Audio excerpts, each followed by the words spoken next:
Di usia 60 tahun, Pak Damar memiliki hampir semua hal yang dulu ia kejar. Rumah yang besar, tabungan yang cukup, dan kehidupan yang terlihat berhasil di mata banyak orang. Namun setiap malam, ia makan sendirian. Tak ada lagi suara anak-anak di rumahnya. Tak ada lagi seseorang yang menunggunya pulang. Dan tak ada lagi yang memanggilnya, "Ayah." Padahal dulu, ia memiliki keluarga yang selalu menantinya. Seorang istri yang tidak pernah mengeluh. Dan 2 anak yang pernah begitu bangga padanya. Sampai suatu hari, Pak Damar menyadari sesuatu yang terlambat. Selama bertahun-tahun ia sibuk mencari nafkah untuk keluarganya. Namun tanpa sadar, ia kehilangan keluarganya saat sedang mencari nafkah itu. Dan saat penyesalan datang, tidak semua hal bisa diperbaiki lagi. 30 tahun sebelum ia duduk sendirian di rumah besar itu, Pak Damar adalah seorang laki-laki yang sangat sibuk. Setiap hari ia berangkat sebelum matahari benar-benar tinggi, dan sering pulang saat langit sudah gelap. Bagi banyak orang, Pak Damar adalah sosok yang patut dihormati. Ia pekerja keras, disiplin, tidak suka bermalas-malasan, dan selalu berusaha memberikan kehidupan yang lebih baik untuk keluarganya. Saat itu, ia tinggal bersama istrinya, Bu Rina, dan 2 anak mereka yang masih kecil. Arga, anak laki-laki sulung, serta Nila, adik perempuannya. Bu Rina adalah perempuan yang sederhana. Ia tidak pernah menuntut banyak, tidak pernah meminta hidup mewah, dan hampir selalu mendahulukan kebutuhan suami serta anak-anaknya dibanding dirinya sendiri. Setiap pagi, ia bangun lebih awal untuk menyiapkan sarapan, menyetrika pakaian Pak Damar, lalu mengurus kebutuhan anak-anak sebelum berangkat sekolah. Semua dilakukan tanpa banyak keluhan. Di mata tetangga, mereka terlihat seperti keluarga yang baik-baik saja.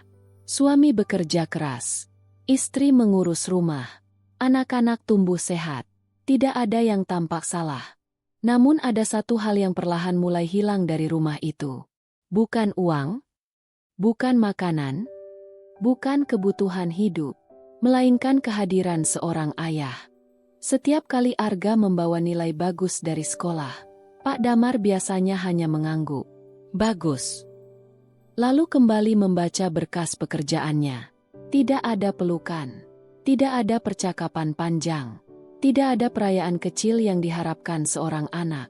Saat Nila menunjukkan gambar yang ia buat, Pak Damar juga sering memberi jawaban singkat. Iya. Bagus. Taruh sana dulu. Lalu kembali sibuk dengan urusannya sendiri. Bukan karena ia tidak mencintai anak-anaknya. Ia mencintai mereka. Dengan caranya sendiri. Masalahnya, Pak Damar selalu mengira bahwa cinta bisa digantikan oleh uang dan tanggung jawab. Dalam pikirannya, selama kebutuhan keluarga terpenuhi, maka tugasnya sebagai ayah sudah selesai. Ia tidak pernah sadar bahwa anak-anak membutuhkan lebih dari sekadar biaya sekolah dan uang jajan. Suatu malam, Bu Rina pernah berkata pelan, "Mas, anak-anak kangen ngobrol sama ayahnya." Pak Damar hanya tersenyum tipis, lalu menjawab singkat, "Nanti kalau kerjaan sudah longgar." Namun hari-hari terus berlalu, minggu berganti bulan. Bulan berganti tahun, dan kata, "nanti," itu tidak pernah benar-benar datang. Tanpa disadari, anak-anak yang dulu selalu menunggu ayahnya pulang mulai terbiasa hidup tanpa kehadiran ayah. Mereka tetap menghormatinya, tetap memanggilnya ayah.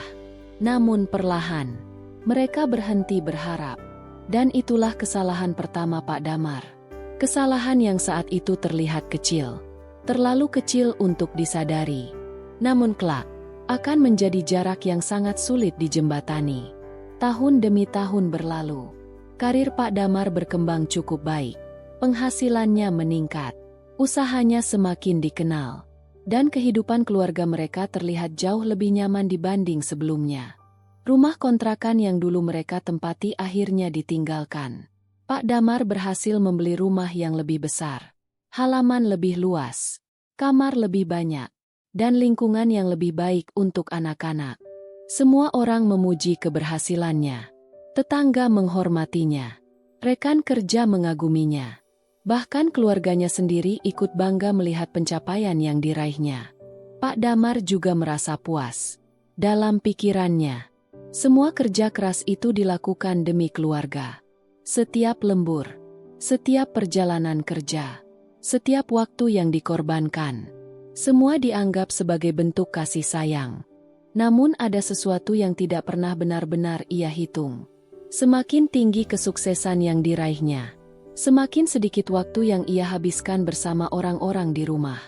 Arga mulai beranjak remaja. Ia sudah tidak lagi menunggu ayahnya pulang setiap malam. Ia lebih sering menghabiskan waktu di kamar, belajar, atau bermain bersama teman-temannya. Nila pun mulai tumbuh besar. Ia tidak lagi berlari ke depan pintu saat mendengar suara kendaraan ayahnya. Karena terlalu sering kecewa, terlalu sering menunggu, dan terlalu sering mendengar kata yang sama. Nanti ya. Bu Rina melihat semua perubahan itu. Melihat dengan jelas. Namun seperti biasanya, ia memilih diam lebih banyak daripada mengeluh. Suatu malam, mereka makan bersama di meja makan. Sebuah momen yang semakin jarang terjadi. Arga bercerita tentang kegiatan sekolahnya. Nila bercerita tentang lomba yang akan diikutinya. Bu Rina berharap malam itu bisa menjadi malam yang hangat. Namun di tengah percakapan, ponsel Pak Damar terus berdering. Pesan masuk, panggilan kerja, dan berbagai urusan lain yang tidak pernah selesai. Tak lama kemudian, Pak Damar berdiri dari kursinya. Ayah ada urusan dulu. Makan saja lanjut. Kalimat itu terdengar biasa. Namun suasana meja makan langsung berubah sepi. Arga hanya menunduk. Nila kembali memainkan sendoknya. Sementara Bu Rina memandang punggung suaminya yang berjalan menjauh menuju ruang kerja. Tidak ada pertengkaran malam itu. Tidak ada suara tinggi. Tidak ada kemarahan. Yang ada hanyalah rasa kecewa yang semakin sering datang dan semakin jarang diucapkan. Tanpa disadari Pak Damar, anak-anaknya mulai belajar sesuatu. Bahwa jika mereka ingin bercerita, ayah bukan lagi orang yang akan mereka cari. Dan ketika sebuah keluarga mulai berhenti saling bercerita, jarak yang tadinya kecil perlahan berubah menjadi jurang yang sulit terlihat. Namun dampaknya akan terasa bertahun-tahun kemudian. Waktu terus berjalan. Arga kini sudah kuliah. Nila duduk di bangku SMA. Rumah yang dulu ramai oleh suara anak-anak kecil kini terasa lebih tenang. Anak-anak mulai memiliki dunia mereka sendiri. Dan tanpa disadari, kesempatan untuk dekat semakin sedikit. Namun bagi Bu Rina, justru saat itulah kehadiran keluarga terasa semakin penting. Usianya tidak lagi muda, tenaganya tidak lagi sama, dan tubuhnya mulai lebih mudah lelah dibanding beberapa tahun sebelumnya. Awalnya hanya keluhan ringan, pusing, mudah lelah, dan sesekali kehilangan nafsu makan. Bu Rina menganggap semuanya biasa. Seperti kebanyakan ibu yang lebih sering memikirkan orang lain dibanding dirinya sendiri. Saat Arga menyarankan ibunya memeriksakan diri ke dokter, Bu Rina hanya tersenyum. Nanti saja. Ibu masih kuat. Kalimat yang sering diucapkan seorang ibu ketika tidak ingin merepotkan keluarganya. Beberapa bulan kemudian, keluhan itu mulai lebih sering muncul. Namun perhatian Pak Damar tetap tersita oleh pekerjaan, rapat, perjalanan dinas, target usaha, dan berbagai urusan yang selalu dianggap lebih mendesak. Bukan karena ia tidak peduli. Masalahnya, ia selalu merasa masih ada waktu, masih ada besok, masih ada minggu depan, masih ada kesempatan lain untuk memberi perhatian. Suatu malam, Bu Rina duduk sendirian di ruang keluarga.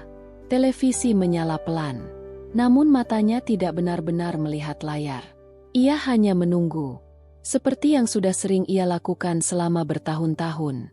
Jarum jam terus bergerak, dan ketika Pak Damar akhirnya pulang, Bu Rina sudah tertidur di sofa. Pak Damar menghampiri, melihat istrinya yang tertidur sambil memegang selimut tipis.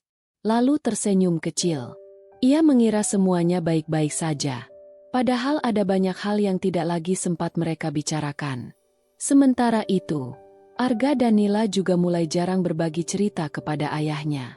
Bukan karena marah, bukan karena membenci. Mereka hanya terbiasa mencari jawaban di tempat lain. Jika ada masalah, mereka bercerita kepada ibu. Jika ada kabar baik, mereka menunjukkannya kepada ibu. Jika ada keputusan penting, mereka meminta pendapat ibu. Tanpa sadar, Pak Damar perlahan berubah menjadi tamu di rumahnya sendiri. Tetap dihormati, tetap dianggap kepala keluarga. Namun tidak lagi menjadi tempat pulang bagi orang-orang yang paling mencintainya. Dan yang paling menyedihkan, ia sama sekali tidak menyadarinya. Karena setiap kali melihat rumah yang nyaman, rekening yang terus bertambah, dan kebutuhan keluarga yang terpenuhi, ia selalu merasa telah melakukan semuanya dengan benar. Padahal kehidupan sedang memberikan tanda-tanda kecil yang sangat jelas. Tanda-tanda yang seharusnya membuatnya berhenti sejenak, menoleh ke belakang, dan melihat bahwa keluarganya tidak sedang membutuhkan lebih banyak uang. Mereka sedang membutuhkan dirinya. Tahun-tahun berikutnya berlalu lebih cepat daripada yang dibayangkan Pak Damar. Arga lulus kuliah.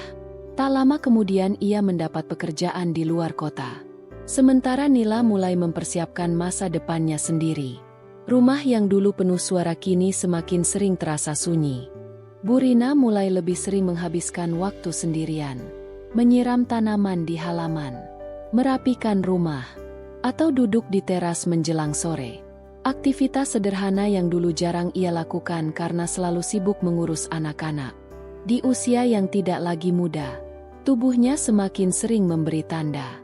Ia mudah lelah, sering kehilangan tenaga, dan beberapa kali harus beristirahat lebih lama dari biasanya. Arga yang pulang berkunjung sempat memperhatikan perubahan itu. Wajah ibunya terlihat lebih pucat. Langkahnya tidak lagi secepat dulu, dan senyumnya sering terlihat dipaksakan. "Bu, periksa ke dokter ya?" kata Arga suatu sore.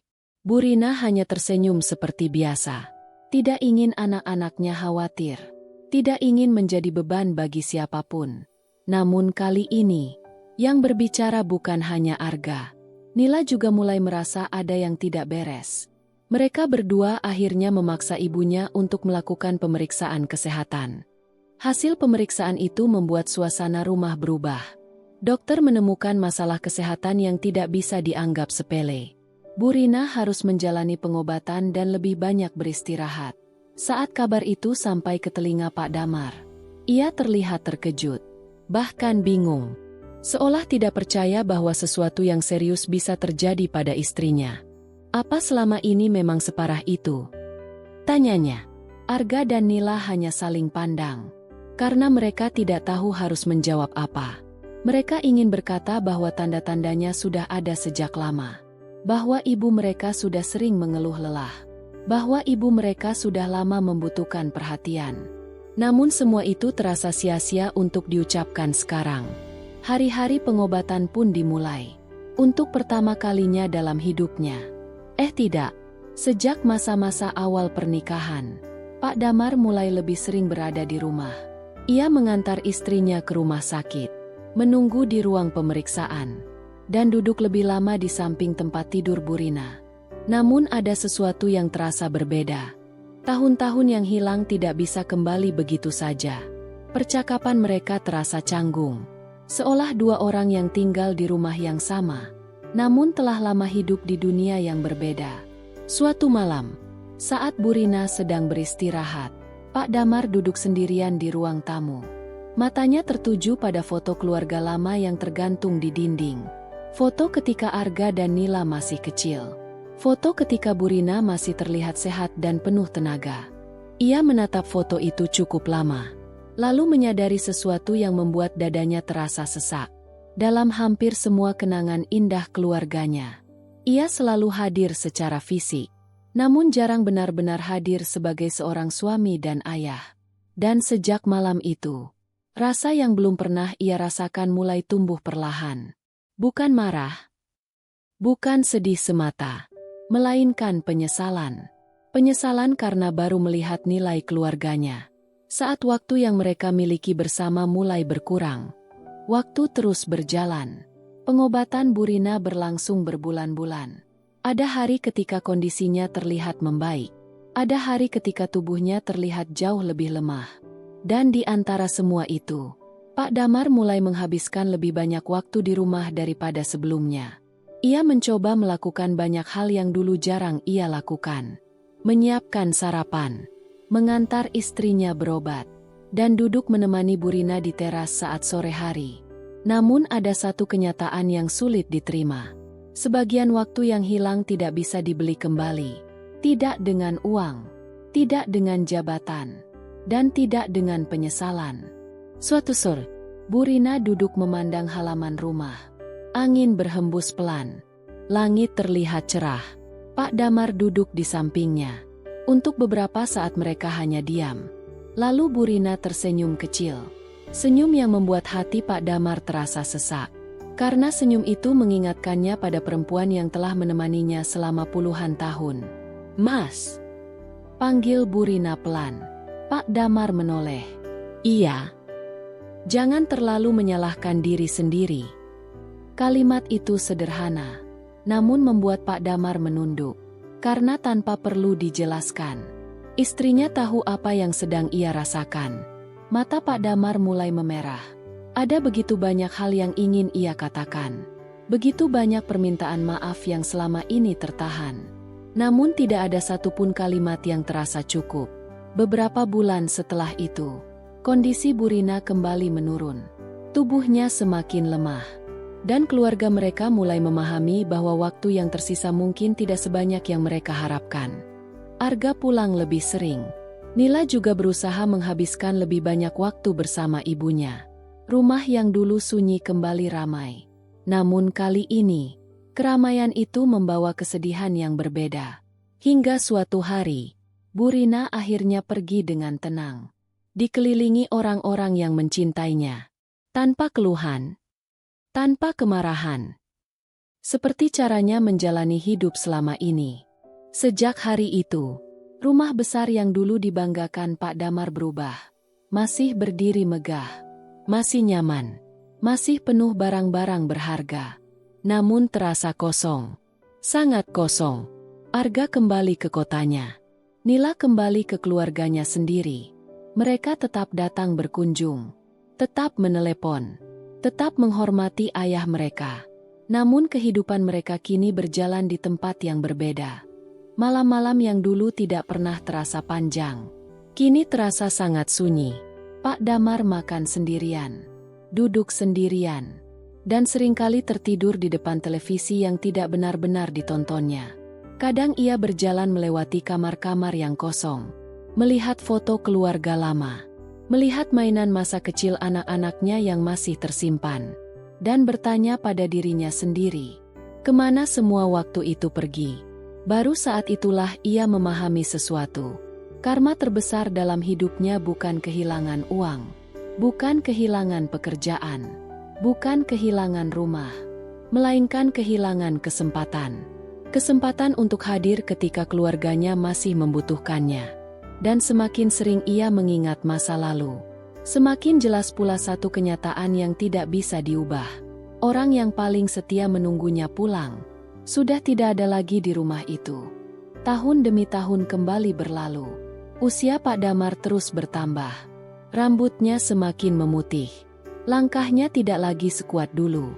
Dan rumah besar yang pernah menjadi simbol keberhasilannya tetap berdiri dalam kesunyian yang sama. Arga dan Nila tidak pernah melupakan ayah mereka. Mereka tetap menelepon. Tetap datang saat hari raya. Tetap mengunjunginya ketika ada waktu. Namun semuanya berbeda. Karena kehidupan mereka kini telah menjadi milik keluarga mereka masing-masing. Pak Damar memahami hal itu. Ia tidak pernah menyalahkan anak-anaknya. Justru semakin bertambah usia, ia semakin mengerti bahwa waktu tidak pernah berhenti untuk siapapun. Termasuk untuk seorang ayah yang pernah terlalu sibuk bekerja.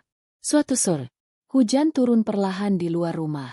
Pak Damar duduk sendirian di ruang keluarga. Di hadapannya terdapat sebuah album foto lama yang sudah mulai kusam. Album yang jarang sekali ia buka selama bertahun-tahun. Lembar demi lembar ia balik perlahan. Ada foto Arga saat pertama masuk sekolah. Ada foto Nila saat memegang piala lomba. Ada foto keluarga ketika mereka masih tinggal di rumah kecil bertahun-tahun lalu. Semakin banyak foto yang dilihat, semakin berat pula perasaan di dadanya. Karena hampir semua momen berharga itu pernah ia miliki. Namun saat momen itu terjadi, pikirannya sering berada di tempat lain. Matanya berhenti pada satu foto. Foto Burina yang sedang tersenyum di halaman rumah. Senyum sederhana. Senyum yang dulu begitu sering ia lihat. Sampai akhirnya ia tidak lagi bisa melihatnya. Pak Damar mengusap foto itu pelan. Lalu menundukkan kepala. Bukan karena ia ingin menangis, melainkan karena ada rasa sesak yang tidak pernah benar-benar pergi. Saat masih muda, ia selalu berpikir bahwa keluarga akan selalu menunggu, bahwa ia bisa memberi perhatian nanti, bahwa ia bisa meluangkan waktu nanti, bahwa semuanya masih ada nanti. Namun hidup tidak berjalan seperti itu. Ada kesempatan yang hanya datang sekali, ada pelukan yang tidak bisa diulang. Ada percakapan yang tidak bisa diputar kembali. Dan ada orang-orang yang suatu hari pergi tanpa bisa dipanggil pulang. Beberapa saat kemudian, ponselnya berdering. Nama Arga muncul di layar. Pak Damar segera mengangkatnya. Suara anaknya terdengar hangat dari seberang sana. Menanyakan kabar, menanyakan kesehatan, dan bercerita tentang cucu-cucunya. Pak Damar tersenyum mendengarnya. Karena meskipun waktu tidak bisa diputar kembali, masih ada kesempatan untuk memperbaiki sebagian yang tersisa. Masih ada kesempatan untuk menjadi ayah yang lebih baik hari ini. Setelah panggilan berakhir, ia menatap foto keluarganya sekali lagi. Lalu tersenyum tipis. Senyum yang bercampur antara syukur dan penyesalan. Karena akhirnya ia memahami sesuatu. Kesuksesan terbesar dalam hidup bukanlah rumah yang besar. Bukan tabungan yang banyak, dan bukan jabatan yang tinggi, melainkan orang-orang yang tetap ingin duduk di samping kita saat usia mulai menua. Di luar rumah, hujan perlahan berhenti. Sementara di ruang keluarga yang sunyi itu, seorang ayah duduk bersama kenangan-kenangannya. Kenangan yang mengajarkan satu pelajaran yang sangat mahal, bahwa karma seorang suami yang durhaka tidak selalu datang dalam bentuk kehilangan harta. Kadang karma itu datang dalam bentuk penyesalan. Penyesalan karena baru menyadari nilai sebuah keluarga. Setelah waktu bersama mereka tidak lagi sebanyak dulu. Dan bagi Pak Damar, itulah pelajaran yang akan ia bawa sepanjang sisa hidupnya.